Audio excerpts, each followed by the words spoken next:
now for which you all have been waiting so long, our beloved Nobel laureate, Dr. Muhammad Yunus, he will be delivering his lecture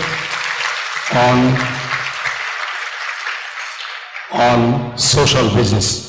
Please. Good evening.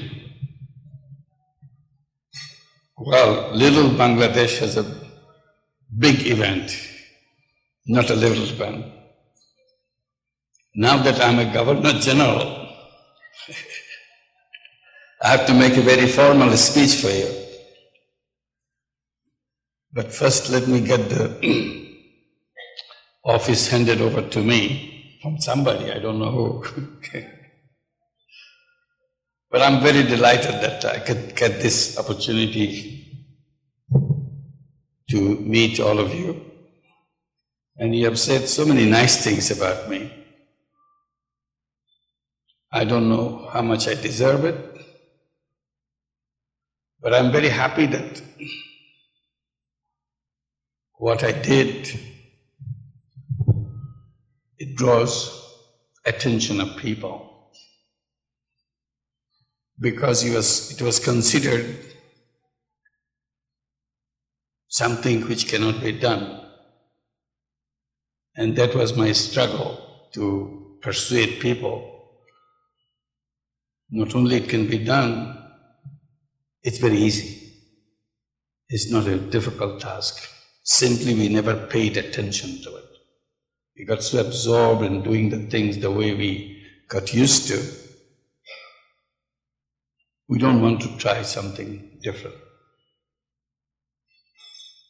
The reason I did it, not because I was planning something to do differently. It is the desperation of the situation which pushed me into it. If you live in a country like Bangladesh, there are many occasions of desperation. So when you can't take it anymore, you jump, do something. So this is one of those jumps that I did in a desperate moment. And I had no plan to do something to stir up controversy or something to shock people. Something I thought I could do as an individual. Something I didn't have to consult anybody. Something I didn't have to make lots of preparations. I did that. This was the circumstances of extreme economic difficulties in Bangladesh in the mid-70s. So I was trying to see as a person if I can make myself useful to somebody. And I was trying to do little things. While I was doing that, I saw many things inside the village. I was never so close to people in a village. These are not taught in the classrooms. These are not in textbooks, how the people live every day. And now, because of my desire to make myself useful to somebody, at least for one day, I started being with them, learning about them. And what shocked me, among many things, the loan sharking in the village. It's a very ugly situation. People lend tiny little money and take full control of people's life. Poor people's life. And the more you see it closely, the more furious you get. But you can't do anything. Suddenly it struck me, I can do something for some people here. And it's very easy. Why don't I lend the money myself? If I lend the money, then people don't have to go to loan shark.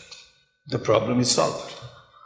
So it's not about writing a book, writing a thesis, make a protest march, nothing. Just you lend it, and people don't have to go to loan sharks. They are liberated from the clutches of the loan sharks. And that's this famous $27 story just you heard. And once I did that, I had no idea whether people will switch to me but they liked it. It became a sensation in the village. Everybody wanted to borrow from me. And I was very happy because I thought I'm now protecting them from the loan sharks. But in a couple of months, as I was doing it, became popular, more and more people coming. My money was running out. That's when I went to the bank to negotiate with them to lend the money, because I don't have enough money. Bank said no. The struggle began. That's a long story. But after several months, I resolved it by offering myself as a guarantor. So I said, all I can do, I can be your guarantor, I can sign all your papers, and you give the money. If they don't pay back, I'll pay back. This is a language I learned from the bankers. I didn't know about that. So they understood the language, but they were not ready to jump into the action. They were hesitating. But finally they changed their mind. They said, okay, we'll give you the money with you as a guarantor. They accepted it, I think, in hindsight, because they thought this is the only way to get rid of this guy. He's making too much noise. So they thought it will fail, collapse, and I have to pay the money from my pocket, and I'll learn a lesson, and I'll not do it again. They were wrong. It didn't fail. It kept on working. People were paying back every penny.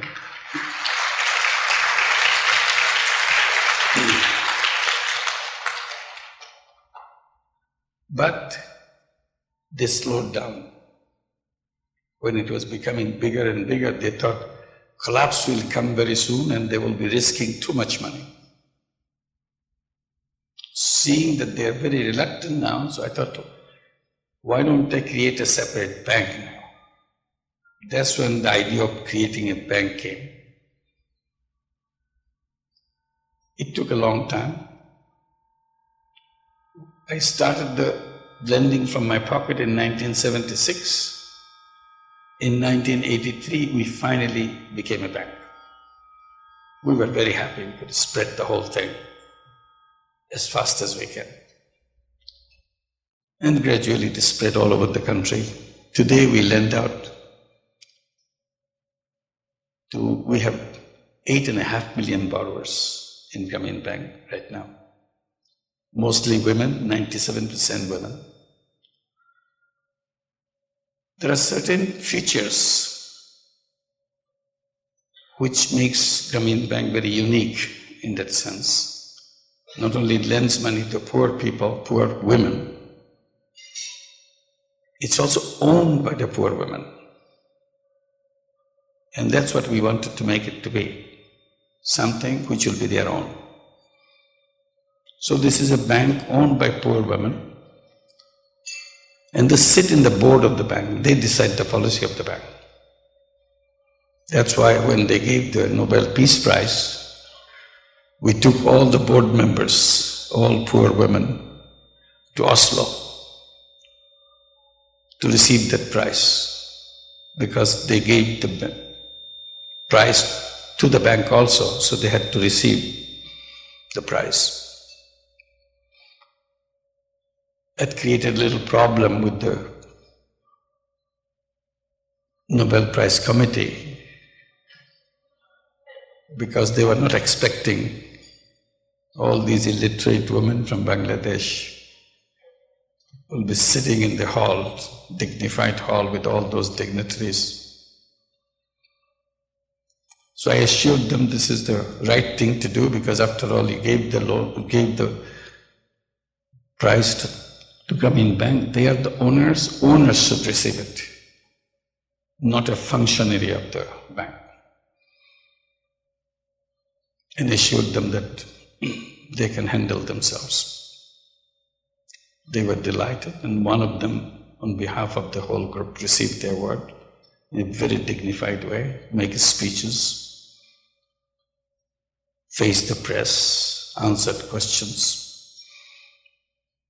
So this is one feature of the bank. Another feature is not only a bank which lends money, because people sometimes confuse that it's a bank which lends money. It does lend money.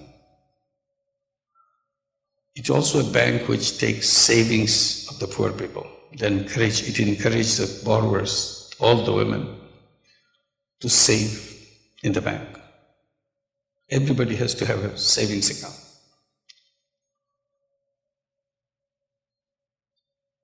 All the money of the bank that we lend out comes from the deposit of the bank. It's not a bank which takes money from the government or international organization or the World Bank. None of like that. It generates the money inside, takes the deposits and lends the money. Something very interesting happened this year with the bank. Borrowers save money, so that's part of the deposit. So this is the deposit that we use along with the other deposits to give loans to the poor people. Today we lend out over $1.5 billion a year. So from $27, we came to $1.5 billion now.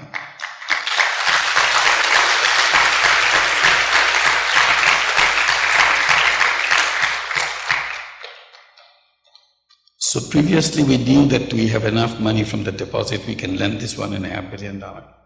This year something significant happened. We were not even expecting that. The deposit of the borrower combined exceeded $1.5 billion. Today their own saving is about $1.7 billion. More than what they receive as loan from the bank. So I tell the bank officials, I said, don't say we have so many borrowers, because today they are no longer borrowers. You are the borrower, bank is the borrower. They are the lender, because the net borrowing is on the bank side. So the table has turned completely. So that shows another power. Poor people can not only can borrow, they can save enough money to outdo the bank. While we continue to do that, another thing we focused on the children of Grameen families. Because all these women that borrow from Grameen Bank, they are totally illiterate. They cannot read, they cannot write. Early on, we decided that we want to make sure that illiteracy, which came from generations, which never broken, should not continue to the next generation. Generation which is born among the borrowers. So we made sure every child goes to school. And we succeeded in that. Today, every single child of Grameen families are in school, and we give them education loan so that they can continue with their education at a higher level. So we have thousands and thousands of young people from Grameen families with education loan becoming doctors, engineers, professionals. And I'm surprised when I come to the States visiting universities, I meet many of the students coming from Grameen families, those borrowers who just started with $27 story. Now their children are studying in the US universities, Japanese universities, British universities. So it makes a big transformation in the family. While I was doing that, one thing I kept on insisting, and I still keep on insisting, because when I see the families and their hard work, I kept saying that poverty is not created by poor people. Poverty is created by the system that we created around ourselves. So poverty is something is imposed on people, not it is generated by the people. So that makes all the thing different when you see that it's coming from outside. The system that we have built over the years, our economic system, is a poverty-creating system. Unless you correct the flaws in that system, you cannot escape that reality. When I see how energetic these women are in trying to just slightly improve their life, and that power is something unmistakable in every one of them. I got into controversy when it's getting bigger and bigger. Controversy that microcredit, by this time we coined a new word called microcredit because that word didn't exist before. We had to describe what we do. So we said it's a tiny loan, microcredit. The controversy was microcredit can work only for the entrepreneurial poor. I said, here we go again. Smart people come up with the smart ideas. I resisted that. My position, I made it very clear. I said all human beings are entrepreneurs. No exception. Simply, we build a society which doesn't encourage entrepreneurship. It does the opposite. We build a system where entrepreneurship is not on the table.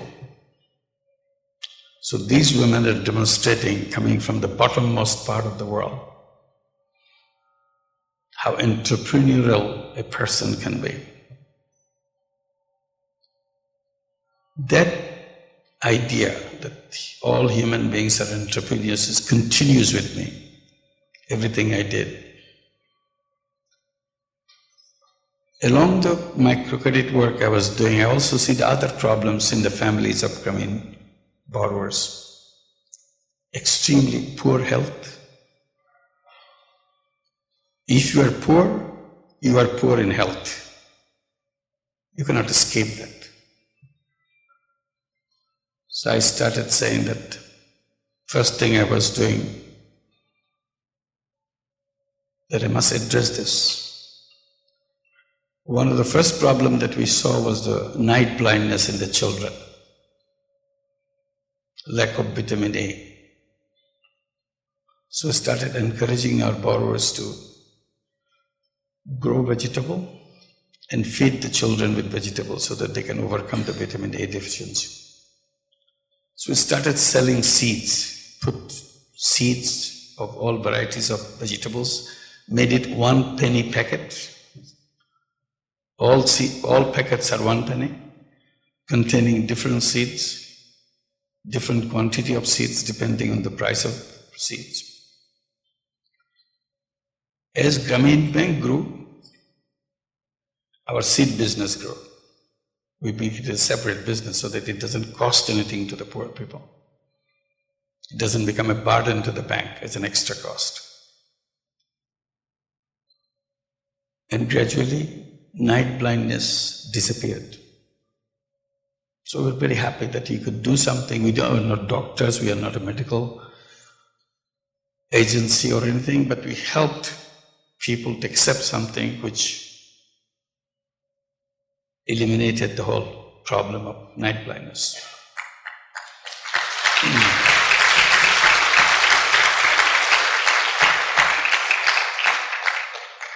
Then came the problem of sanitation, because we are a small organization at that time. You see, people go everywhere. They don't have any latrine. That's how village life is all about. There's no question of having any latrine or a place to go. So we started explaining how important a latrine is. People didn't pay any attention. Then I became very tough on that issue. I made a decision, let them know that if you want to join Grameen Bank, you have to dig a hole and use it as a latrine. Initially, everybody resisted. Oh, what is this? What latrine got to do with the loan? I said, that's our rule. If you want to come and join Grameen Bank, this is the first eligibility condition. And we became very serious. So gradually people started yielding to that. Before they come, they dig a hole, they say, do you have use it? Yes, we got to use it. And now there is a spreading, Grameen Bank idea is spreading. People who are interested to join Grameen Bank are advised by the old borrowers. They say, oh, if you want to join Grameen Bank, you better dig a hole, otherwise they'll not talk to you. So again, it became a habit for me. Then we started giving a loan, sanitary latrine loan, water sealed latrine. Make it very cheap, we produce it in the locality and then sell it to them because Grameen Bank gives them the loan. So being a Grameen Bank borrower became a synonymous that you have to have a sanitary latrine now. So all the 8.5 million borrowers you are talking about, all of them have sanitary latrines.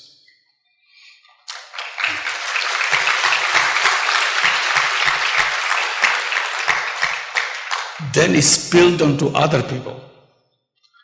Because now the well-off families in the village, they started complaining to their husbands.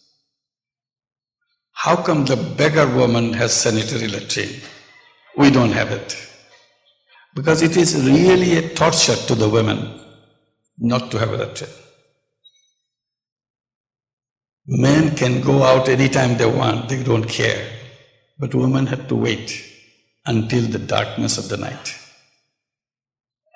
So the moment they saw that this is coming, they are the one who started campaigning for it. We must have a sanitary latrine. So today, sanitation in Bangladesh is not a big problem like any other country that you'll see. So it almost becoming universal that everybody has sanitary latrine. So I did a lot of these things. Each one tried to do it in a way which becomes sustainable. Every time I see a problem, I create a business to solve it.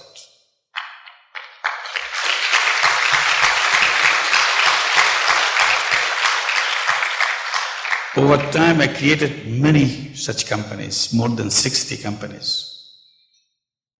Each one to solve a specific problem. Some of them became nationwide business. One, just quickly to mention, solar energy. Bangladesh doesn't have much of electricity.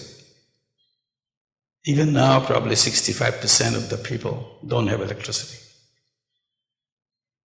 When we are doing Grameen Bank, expanding Grameen Bank, more than 70% of the people didn't have electricity.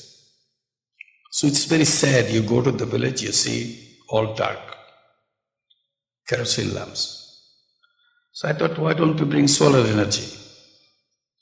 I created a small company called Gramin Shakti, or Gramin Energy, to sell solar home system. It was so difficult to convince people to use solar energy. They thought, oh, no, this is too expensive. Who knows how long it will work? We're saying it will work for 20 years, 30 years. Said so nobody knew that. Selling 3 or 4 solar home system per month was an impossible task. But we made it possible. Then we went to 5 system per month, 10 solar system per month, 50 solar system per month. It's now 18 years that we created that company, Gramin Energy. 18 years later, we now sell more than 1,000 solar home systems per day.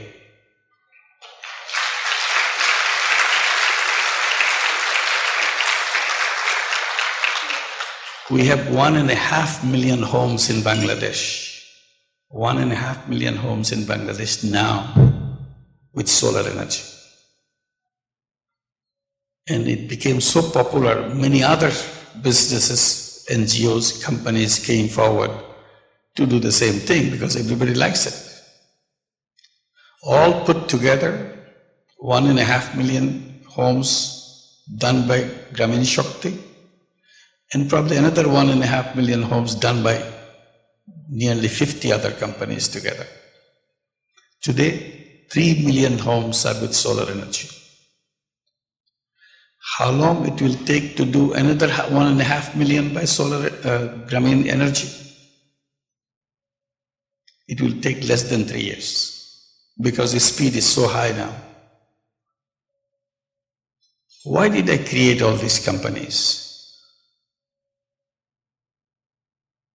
Was I trying to make money for myself?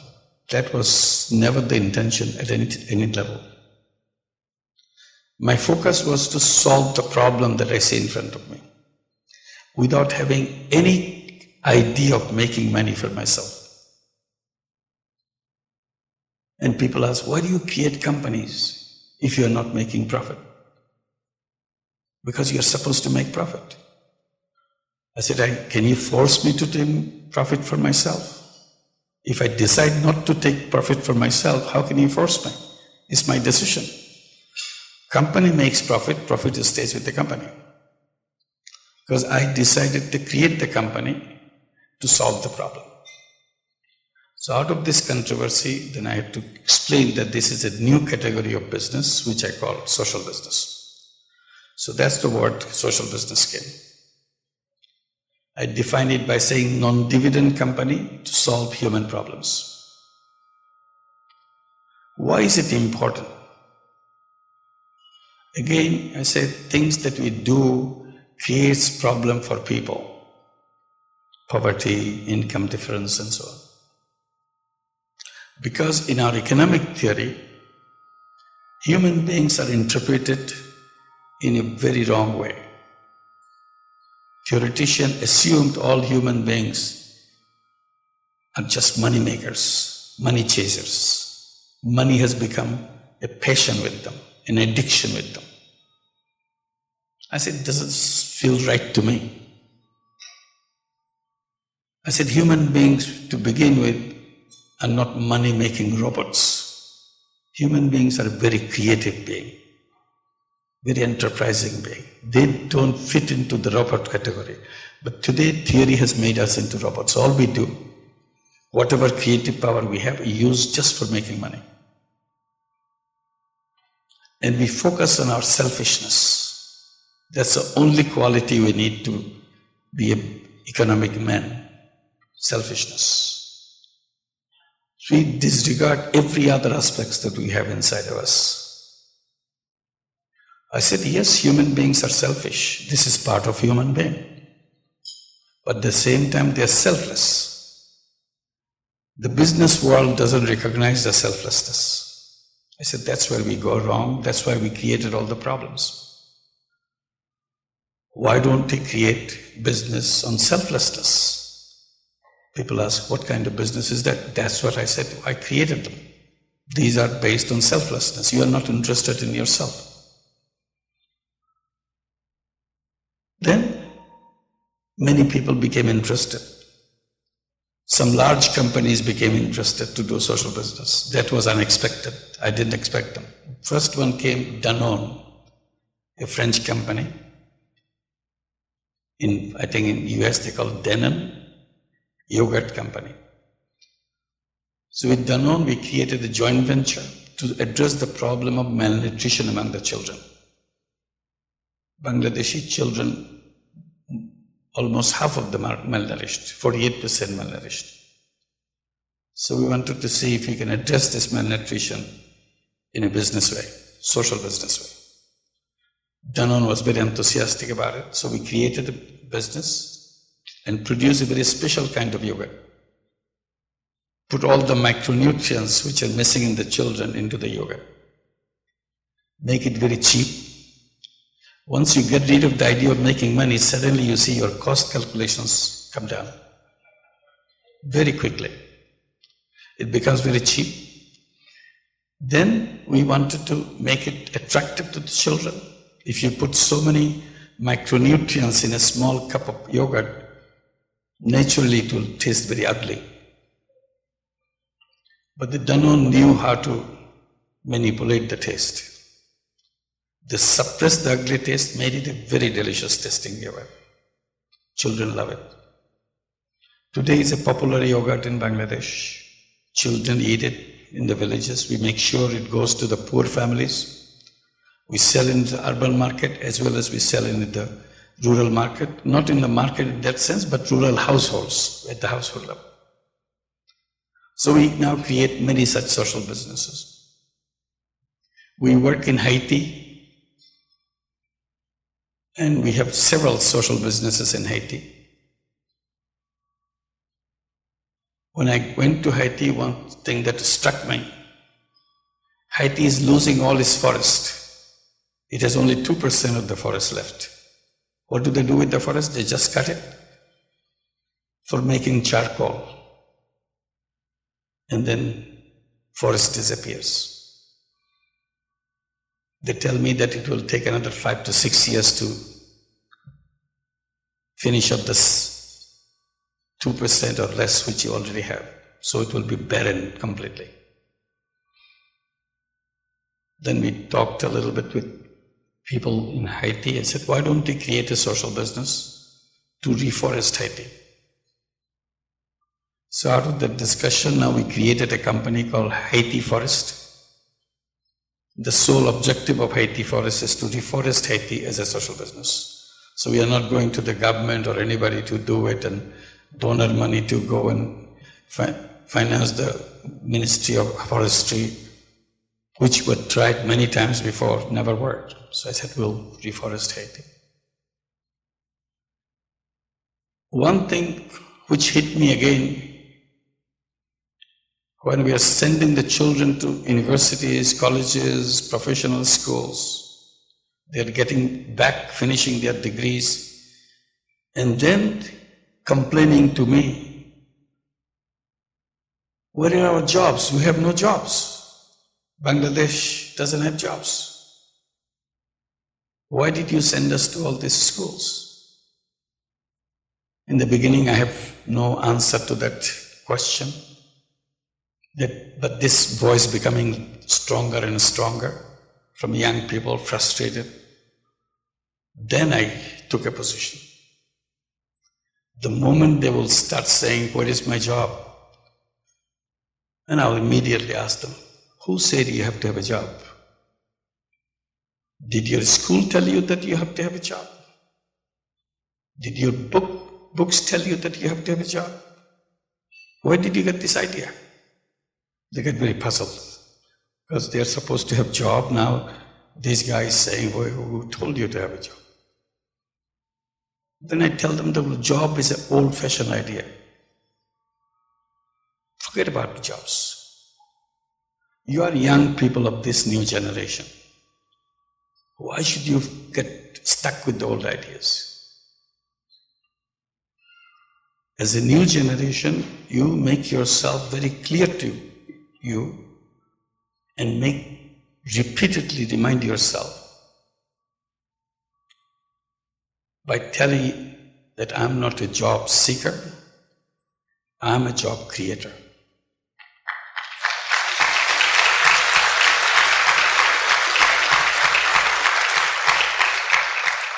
My mission in life is to create jobs. They get very puzzled. How do we do that? We don't have a job for myself, and you are telling me to create job for others? You must be joking. I said, no, I'm very serious. I said, if you feel so frustrated about it, that how do we start to become job givers? So look at your mother. Your mother, when she joined Grameen Bank, she had no idea what a business is all about. She was scared to death to take this $30 loan from Grameen Bank to raise chicken, to raise vegetable, whatever she could do, earn money. She was shaking when she was holding this $30 in her hand. She couldn't believe anybody has trusted her with all this money. She didn't know what will the outcome of her enterprise. She dared it and make it happen. And ever since, she took one after another loans. Each one become bigger and bigger. And there you are born, and you are sent to school, and you have your degree. Your mother is still taking loans, is still expanding her business. What good is your education if you're not better than your illiterate mother? She has overcome everything. And you are telling me now somebody has to wait for you to give you a job? You can't do something what your mother did? So we don't have any idea where to begin. I said, your mother never had any idea where to begin, but she found it. Now you're a lucky person because your mother has started a business, ran it for 20 years, 25 years. You can pick it up and make it 10 times bigger, 50 times bigger. Why are you saying I have to have a job? And now they're getting back. Yep. So what we have done in Bangladesh, we created a social business fund and tell all young unemployed persons, come up with business idea. We have the money, we put it, we become your partner, we become your investor. So every week, every day, we keep receiving these business ideas. They make presentations, we start giving them the money as an equity. We gave the mother loan, where now we're giving the new generation equity participation. If you want, we can give you 100%, if you want 99%, whatever you want, we're here. And we work together because we are partners. I want shares in your company. So we work together. Our job is to make you successful. Once you are successful in business, whatever business you have proposed, then you return our money, the money that we gave you. Usually $5,000, $10,000, $15,000. That's what the size of each business. And all you have to do is to return the money that I gave you. Then I hand over all the shares that I own to you. Because as a social business, I'm not interested in making money from you. My job is to help solve your problem and launch you to become a job creator. Then ever since you become a job creator. Young people are coming, boys are coming, girls are coming, so we are doing that. Then people became interested in Europe. Europe has a very difficult situation, you are familiar with that. Spain has 48% youth unemployment. Italy has 40% youth unemployment.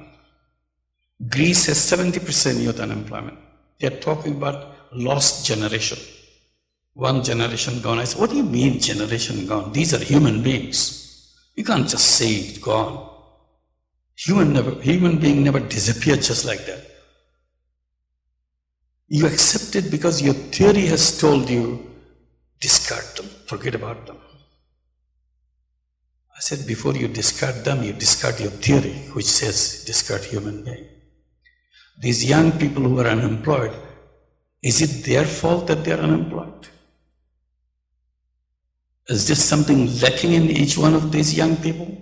No, they're full of energy, full of creative capacity. But system has trashed them. You're no good. You don't have to, we have no use for you. How can you say you have no, who are you to tell me you have no use for me? We count unemployment figures in our statements in the press. 4% unemployment. Oh, we are so happy we are only 4% unemployment. What do you mean 4% unemployment? 1% is too big.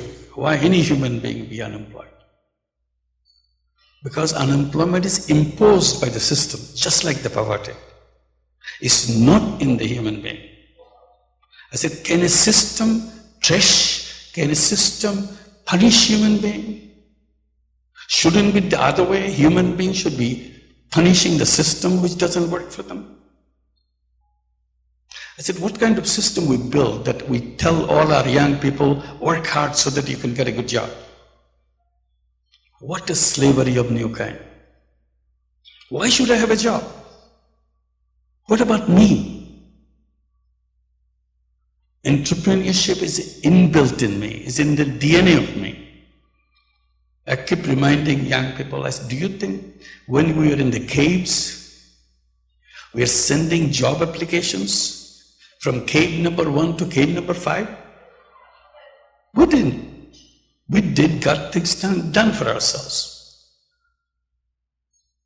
We don't talk about entrepreneurship. And then they say, well, how many entrepreneurs can you make? There's no room for entrepreneurs. I said, are you going to tell the Grameen Bank's 8.5 million women there's no room for another woman to become an entrepreneur? Is this what you're telling me? And then there are so many other organizations in Bangladesh creating many other women entrepreneurs in Bangladesh.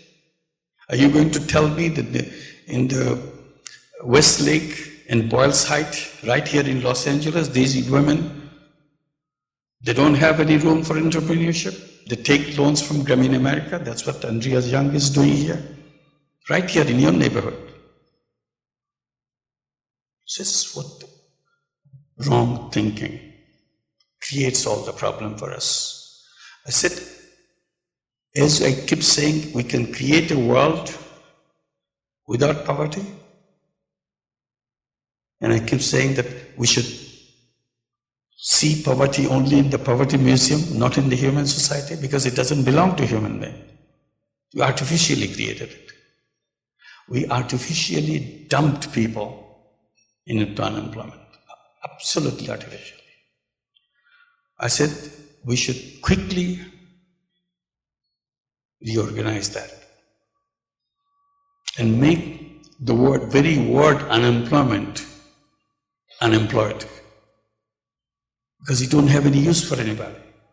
Because people cannot sit idle. They are born to get things done. That is the essence of human being. So this is where all these rearranging, redesigning is so essential.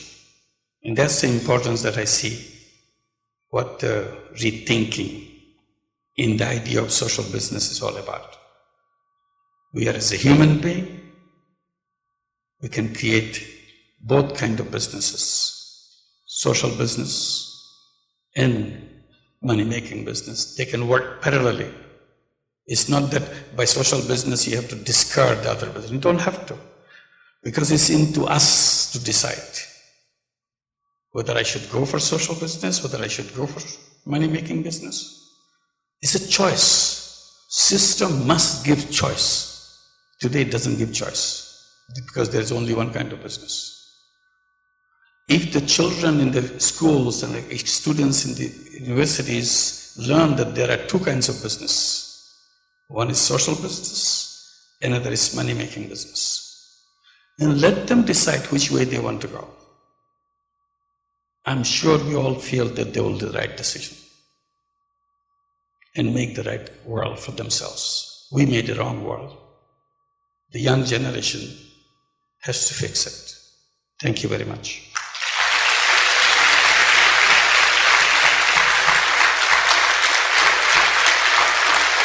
Thank you. Thank you very much.